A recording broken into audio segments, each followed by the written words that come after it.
जम्मू कश्मीर में जब से विधानसभा चुनाव के परिणाम आए हैं, तब से जम्मू कश्मीर में सियासी सरगर्मी तेज है।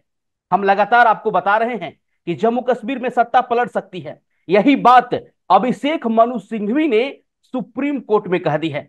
अभिषेक मनु सिंघवी राज्यसभा सांसद हैं, सुप्रीम कोर्ट के सीनियर एडवोकेट हैं। उन्होंने यही बात दोहराई है कि जम्मू कश्मीर में सत्ता पलट जाएगी। अब जम्मू कश्मीर में सत्ता कैसे पलटेगी, अंदर की खबर हम समझेंगे। हमारे साथ प्रधान संपादक सुनील राउत जुड़ चुके हैं। सर, अंदर की खबर क्या है? अभिषेक मनु सिंघवी ने सुप्रीम कोर्ट में कहा कि जम्मू कश्मीर की सत्ता पलट जाएगी। वहीं जम्मू कश्मीर में मुख्यमंत्री के तौर पर उमर अब्दुल्ला कल शपथ भी लेने वाले हैं। लेकिन अंदर की खबर क्या है, कैसे जम्मू कश्मीर में सत्ता पलट जाएगी? नहीं, देखिए, नीतीश पाठक, ये लगातार जिस दिन से बहुमत आया है जी। इंडिया अलायंस को जम्मू कश्मीर में, एनसी नेशनल कॉन्फ्रेंस जो है उमर अब्दुल्ला वाली 42 सीटें जीतकर सबसे बड़ी पार्टी वहां पर बनी है। 6 विधायक कांग्रेस के हैं, हम्म। 1 विधायक कम्युनिस्ट पार्टी ऑफ इंडिया का है। ऐसे मिलाकर बहुमत उमर अब्दुल्ला सरकार ने हासिल किया। उसके बाद कुछ निर्दलीय विधायकों ने भी उनको समर्थन दे दिया है। हाँ। लेकिन अभी भी इंडिया अलायंस जो है वो ये मानने को तैयार नहीं है कि उसकी सरकार बन जाएगी। उसे डर सता रहा है कि कभी भी मामला पलट सकता है। और इसीलिए इंडिया अलायंस जो है वो सुप्रीम कोर्ट पहुंच गया है। इंडिया अलायंस की ओर से हम्म। आ, बड़े वकील, जिनको अभिषेक मनु सिंघवी, अरविंद केजरीवाल के मामले में हो, या जितने भी विपक्षी हम्म। जो भ्रष्टाचार के मामले में नेता जेल में बंद होते हैं, या हम्म। बाकी फिर भारतीय जनता पार्टी या केंद्र सरकार के खिलाफ जितने मामले होते हैं, उन जी। मामलों में जो सुप्रीम कोर्ट के बड़े वकील मनु सिंघवी जो है वो हाजिर होते हैं। जी। इस मामले में भी वही हाजिर हुए हम्म। और उन्होंने कुछ दलीलें दी। हम्म। उनका एक पॉइंट था, सबसे बड़ी बात उन्होंने कहा जी। कि देखिए जज साहब, और सीजीआई इस मामले को सुन रहे थे, डीवाई चंद्रचूड़ साहब, तो उन्होंने उनसे कहा कि चंद्रचूड़ साहब, कश्मीर में ऐसे तो सरकार पलट जाएगी, सत्ता पलट जाएगी, आप हमारी बात सुनिए। हम्म। हम्म। लेकिन डीवाई चंद्रचूड़ साहब ने सुनने से मना कर दिया। उन्होंने कहा कि पहले हाईकोर्ट जाइए, बात बात पर आप सुप्रीम कोर्ट सीधे आ जाते हैं। हम्म। बोले आप पहले हाईकोर्ट जाइए, हाईकोर्ट अगर आपकी बात नहीं सुनेगा, जम्मू कश्मीर हाईकोर्ट, फिर हमारे पास आइए। तो ऐसा हो क्या गया है, क्या नौबत आ गई है? इधर एक तरफ शपथ लेने के लिए तैयार है उमर अब्दुल्ला साहब, इंडी गठबंधन की वहां सरकार बनने वाली है, जी। लेकिन सुप्रीम कोर्ट क्यों पहुंचे हम्म। अभिषेक मनु सिंघवी? जी। और क्यों वो कह रहे हैं कि सत्ता पलट जाएगी? क्या भारतीय जनता पार्टी वहां कोई खेल कर रही है? क्या केंद्र सरकार वहां कोई खेल कर रही है? क्या मोदी सरकार ने कोई वहां गेम प्लान बिछाया है कि ठीक है, इनको शपथ लेने दीजिए, लेकिन सरकार तो हम ही बनाएंगे? हम हम्म। लगातार ये कह रहे हैं नीतीश पाठक, हम्म। हमारे कई डिबेट्स में हम कह रहे हैं कि जम्मू कश्मीर का मामला डाइसी है, और कुछ दिनों के बाद देखेंगे कि वहां पर सत्ता में भारतीय जनता पार्टी होगी। और उसी दिशा में यही अंदेशा इंडिया गठबंधन को भी सता रहा है। इसीलिए इंडिया अलायंस के लोग जो है वो सुप्रीम कोर्ट पहुंचे। मामला क्या है? जी। मामला है 5 विधायकों के मनोनयन का। सबसे पहले दिन आप याद करिए नीतीश पाठक, हम्म। जब हमने एक गणित समझाया था कि कैसे केंद्र सरकार खेल करेगी जम्मू कश्मीर में, और उस खेल में ये जो 5 राज्यपाल की ओर से, एलजी लेफ्टिनेंट गवर्नर की ओर से जो मनोनीत 5 विधायक है वो खेल करेंगे, ये हमने पहले दिन समझाया था। जी। सेम वही बात अभिषेक मनु सिंघवी ने सुप्रीम कोर्ट में दी, बोली है, और उसकी दलील सुप्रीम कोर्ट में उन्होंने दी है। और उन्होंने कहा कि ये जो 5 मनोनीत विधायक है, जिनको 5 किए मनोनीत किया जा रहा है, ये सत्ता पलटने का दम रखते हैं और सत्ता पलट देंगे। दरअसल मामला ये है कि 90 विधायकों वाली विधानसभा है जम्मू कश्मीर जी। विधानसभा, लेकिन जो पुनर्गठन विधेयक जो पास हुआ है वहां पर, जब जम्मू कश्मीर और लद्दाख को अलग अलग किया गया, धारा 370 हटाई गई, तो एक विधेयक पेश किया गया था गृह मंत्री अमित शाह की ओर से। उसमें उन्होंने एक क्लॉज डाला हुआ है कि राज्यपाल के पास एक शक्ति दी है, लेफ्टिनेंट गवर्नर के पास एक शक्ति दी है, हम्म। कि वो 5 विधायक अपनी ओर से मनोनीत कर सकते हैं, जिसमें पीओके से निर्वाचित कुछ लोग हैं, कुछ अलग अलग कैटेगरीज के 5 विधायकों का मनोनयन हो सकता है। और मजे की बात है कि जम्मू कश्मीर में नतीजे आने के पहले ही 5 विधायकों का मनोनयन कर दिया गया भारतीय जी। जनता पार्टी की ओर से। हम्म। तो इसे माफ करिएगा, गवर्नर की ओर से एलजी पांच साहब। विधायकों का मनोनयन कर दिया गया, हम्म। यही एलजी साहब की ओर से। हम्म। इसी का मामला सुप्रीम कोर्ट में पहुंच गया और अभिषेक मनु सिंह भी कह रहे कि इसको रद्द किया जाए।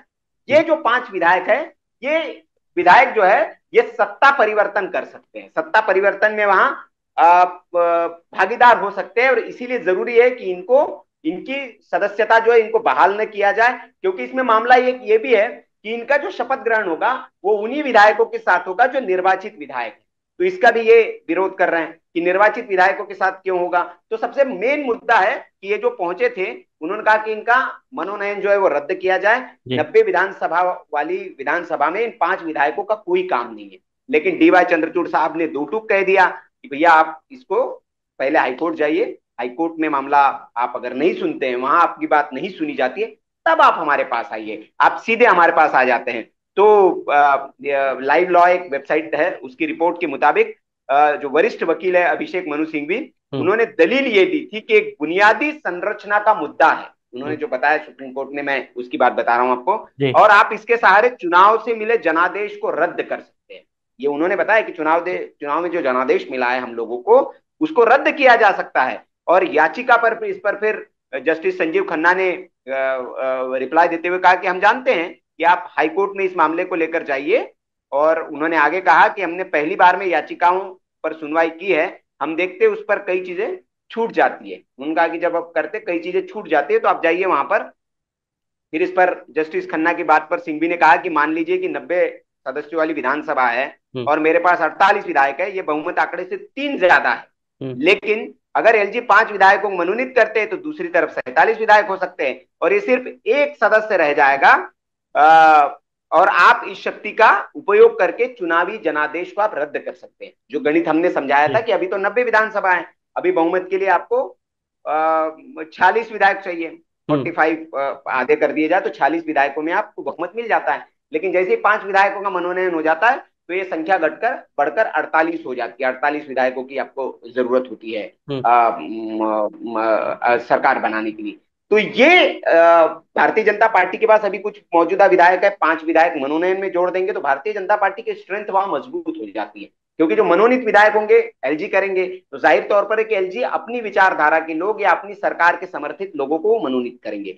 तो यहीं पर ये पेच जो है ये पाठक फंस रहा है और इसके रद्द करने की बात की जा रही है। अब कल जम्मू कश्मीर की ओर से कांग्रेस नेताओं की ओर से बोला गया, इंडिया अलायंस के नेताओं की ओर से बोला गया कि हम सुप्रीम कोर्ट ने जो कहा है हम जाएंगे, हाईकोर्ट जाएंगे और हाईकोर्ट में एक याचिका लगाएंगे और हम इन विधायकों के मनोनयन को रद्द करवा के रहेंगे। सर, हम लोग शुरू दिन से ही लगातार इस मामले पर चर्चा कर रहे हैं और बता रहे थे कि जम्मू कश्मीर में सरकार कभी भी पलट सकती है। तो हमारे कुछ दर्शक इससे नाराज भी हो गए और कमेंट भी कर रहे थे कि आप लोग गलत डिस्कशन कर रहे हैं, झूठी खबरें फैला रहे हैं। और आखिरकार हकीकत तो यही बता रहा है कि कभी भी जम्मू कश्मीर में सरकार पलट जाएगी अगर सरकार बनती है तो। नहीं, देखिए मैं यही कह रहा हूं हम्म। पाठक की, हम लोग जो बात करते हैं डंके की चोट पर करते हैं। ट्रैक रिकॉर्ड हमारा देखिए, हमारा जो विश्लेषण मिलेगा हम्म। दर्शकों को, और हम हवा हवाई बातें नहीं करते। दरअसल मामला विश्वसनीयता का है। जी। मार्केट में बहुत सारे यूट्यूब चैनल्स है नीतीश पाठक, और वहां पर बैठने वाले जो पोंगा पंडित लोग हैं वो कुछ भी बोल देते हैं, कुछ भी थंबनेल लगा देते हैं। हम्म। तो संकट वहां का है। तो हम्म। लोग समझते हैं कि ये भी यार वैसे ही होंगे। जो पहली बार दर्शक आता है वो तो वैसी तुलना करता है ना कि ये भी यार वैसे ही होंगे, क्योंकि वो भी कुछ गप मार कर चले जाते हैं और वो गप सच होता नहीं है। जैसे लोकसभा चुनाव में एक चैनल था, वो कह रहा था जी इंडी गठबंधन वापिस आ रहा है, बड़ी संख्या में सीटें आ रही है, तो हाँ। एग्जिट पोल चला दिए जाते हैं ऐसे चैनलों पे। तो वो उसी की कैटेगरी में आपको रखते हैं। लेकिन उनको हमारा ट्रैक रिकॉर्ड देखना चाहिए कि हम जो बात करते हैं वो तथ्यों के आधार पर बात करते हैं, स्पेकुलेशन के आधार पर बात करते हैं, और जो होने वाला होता है उसके आधार पर बात करते हैं। तो जो हमने बात कही वही बात अब सुप्रीम कोर्ट में इंडी गठबंधन के वकील है अभिषेक हम्म। मनु सिंघवी साहब वो हम्म। कह रहे हैं। तो अब हम्म। तो दर्शक मानेंगे कि हम जो कह रहे थे भाई क्रेडिबल बात कह रहे थे, विश्वसनीय बात कह रहे थे, और हम जो कह रहे थे वो हो रहा है कि सत्ता पलट, ये जो 5 विधायक है ये सत्ता पलट की ताकत रखते हैं और जम्मू कश्मीर में सत्ता पलट सकते हैं। सर, कल उमर अब्दुल्ला शपथ लेने वाले हैं मुख्यमंत्री पद के तौर पर। तो आने वाले जी, समय में जम्मू कश्मीर का सियासी समीकरण कैसा होगा? नहीं देखिए अभी और यहाँ पर बड़े बड़े आपको चीजें देखने को मिली, बड़ी रोमांचक रोचक चीजें आपको जम्मू कश्मीर से देखने को मिलेगी। हम्म। सबसे बड़ी बात तो यह कि अरविंद केजरीवाल साहब वहां होकर आए, उन्होंने भी हम्म। अपना समर्थन दे दिया उमर अब्दुल्ला सरकार को। और समर्थन देने के बदले उन्होंने क्या कि हम उम्मीद करते हैं कि हमारे जो विधायक है उनको कुछ उमर अब्दुल्ला सरकार से मिलेगा। तो एक विधायक वाली पार्टी भी मंत्री पद की ख्वाहिश रख रही है। हम्म। जो 6 विधायक कांग्रेस के पास है उनकी भी अपनी ख्वाहिश है। लेकिन पूरी की पूरी गेंद जो है उमर अब्दुल्ला साहब के पाले में है, उनके पास अपना बहुमत है। अब वो देखना है और इसके बाद असल खेल शुरू होगा जब मंत्रिमंडल का बंटवारा होगा, किसको क्या मिलता है। अगर जो चाहता है उसको वो नहीं मिला तो उसकी महत्वाकांक्षाएं अगर टूटेगी तो फिर बगावत का बम फूटेगा, और बगावत का बम फूटेगा तो कईयों के चीथड़े उड़ेंगे। हम्म। और इस चीथड़े में, इस बम के धमाके में कौन उड़ता है, कौन बचता है, अभी जम्मू कश्मीर बड़ी रोमांचक होने वाली है लड़ाई। और जो जी। हमने कहा है, 6 महीने में आप देखिएगा नीतीश, फिर हम चैलेंज कर रहे हैं दर्शकों को, 6 महीने में जम्मू कश्मीर की सरकार की पूरी जो संरचना है, पूरा का पूरा परिदृश्य है, वो बदला बदला सा मिलेगा और बदला बदला दिखेगा। तो बहुत बहुत धन्यवाद सर, आपने अपना बहुमूल्य समय दिया। तो हम आपको बताएं सिलसिलेवार तरीके से कि कैसे जम्मू कश्मीर में सत्ता पलट सकती है और उमर अब्दुल्ला मुख्यमंत्री के शपथ तो ले लेंगे, लेकिन कुछ ही महीनों बाद जम्मू कश्मीर का जो सियासी समीकरण होगा वो पूरी तरीके से बदल जाएगा। इस विश्लेषण पर आपकी क्या राय है, कमेंट करके जरूर बताएं। बाकी देश और दुनिया की तमाम छोटी बड़ी खबरों को देखने के लिए आप देखते रहें